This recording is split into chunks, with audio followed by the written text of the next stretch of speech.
बचपन से लेकर आज तक हम विज्ञान, पृथ्वी, आकाश, चांद, सूरज और दूसरे तारों के बारे में यही किस्से सुनते रहे हैं। वैज्ञानिक ये मानते हैं कि दुनिया में सिर्फ हम ही नहीं, बहुत से ब्रह्मांड हैं। क्योंकि आकाश अनंत है, इसका कोई और छोर नहीं, न हमने इसको पूरा देखा है, न जाना है, न समझा है, तो आखिर ये कैसे कह सकते हैं कि हमारे जैसे कई ब्रह्मांड हैं। असल में ये ख्याल सदियों पुराना है कि हमारे ब्रह्मांड जैसे दूसरे ब्रह्मांड हैं। सबसे पहले 16वीं सदी में कोपर्निकस ने ये कहा था कि पृथ्वी ब्रह्मांड के केंद्र में नहीं।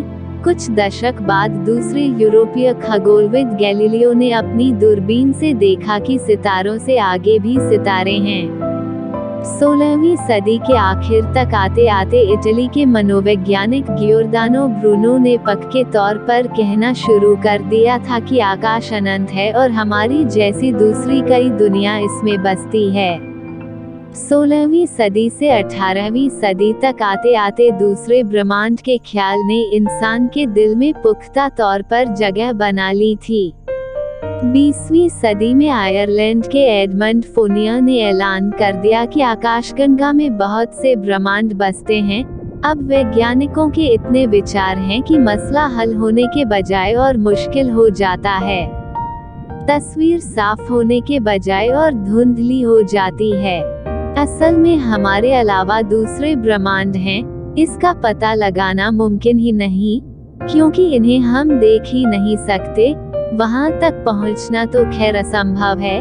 हमारा ब्रह्मांड केवल 138 करोड़ साल पुराना है, तो बाकी के ब्रह्मांड अगर हैं तो वो इतने प्रकाश वर्ष से ज्यादा दूरी पर हैं। इतने दूर कि वहां रोशनी नहीं पहुंच सकती। वैज्ञानिक कहते हैं कि ब्रह्मांड अभी अलग अलग हैं, मगर वो हमेशा ऐसे नहीं रहेंगे। एक वक्त ऐसा आएगा जब वो एक दूसरे के करीब आएंगे, एक दूसरे में मिल जाएंगे। वैज्ञानिक ये भी कहते हैं कि जैसी हमारी पृथ्वी है परमाणुओं से बनी, वैसी ही और भी पृथ्वी होंगी दूसरे ब्रह्मांडों में, करोड़ों किलोमीटर दूर, हमारी नजरों से ओझल।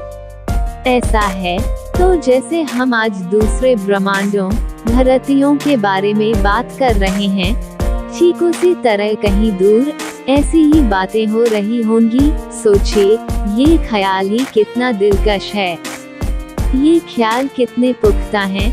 इनकी पड़ताल के लिए हमें ब्रह्मांड की शुरुआत के दौर में जाना होगा।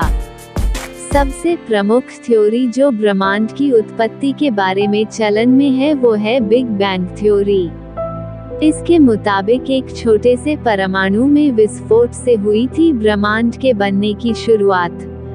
इसके बाद इसका विस्तार होता गया और आज इसका कोई और छोर हमें नहीं मालूम। बिग बैंग थ्योरी के हिसाब से भी एक नहीं कई ब्रह्मांड होने चाहिए जो एक दूसरे से बहुत दूर हैं। कुछ लोग ये भी मानते हैं कि एक ब्रह्मांड से कई छोटे छोटे ब्रह्मांड पैदा होते हैं।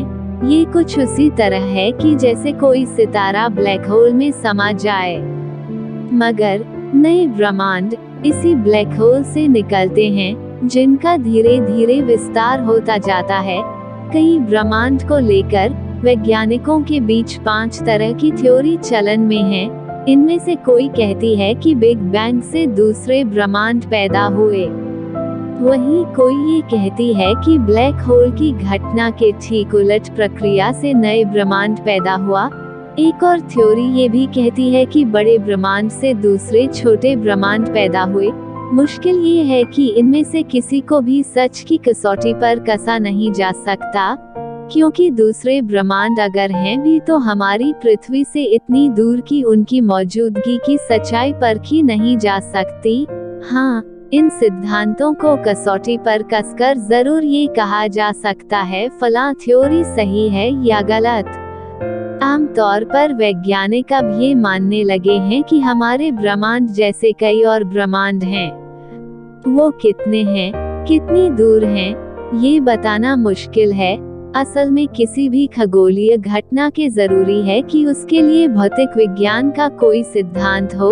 भौतिकी के कई सिद्धांत जो पृथ्वी पर लागू होते हैं वो किसी और ब्रह्मांड में लागू होंगे, ये जरूरी नहीं है। इसीलिए वैज्ञानिक बहुत दिनों से थ्योरी ऑफ एवरीथिंग तलाश रहे हैं, यानी भौतिकी के कुछ ऐसे बुनियादी नियम जो हर जगह, हर हालात में लागू हो जाएं। अगर ऐसा हो सका तो हमारे लिए ये समझना आसान हो जाएगा कि हमारी पृथ्वी जैसी कहीं दूर दूसरी पृथ्वी है या नहीं, आकाश में कितने ब्रह्मांड हैं। तब तक तो